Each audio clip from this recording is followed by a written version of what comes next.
Today, let's talk about this. 22 years old Chinese activist and the student Zhang Yadi has been missing over 49 days since returning home to China. Her disappearance is a chilling reminder of how Chinese Communist Party will target anyone that challenges its narrative.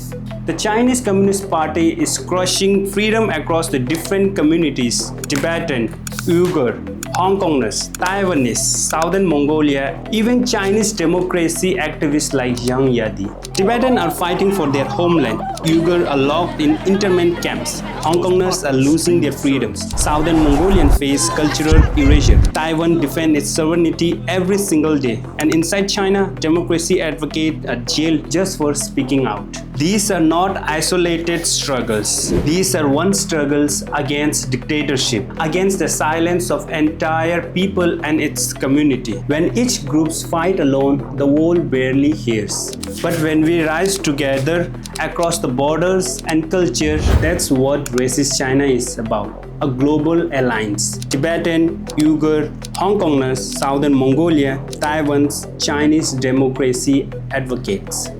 Our demand is clear: freedom for our people, accountability for the Chinese Communist Party. The time to act is now. The world must not be silenced. Join the Global Day of Action on the 1st October on racistchina.org. Together we continue to resist.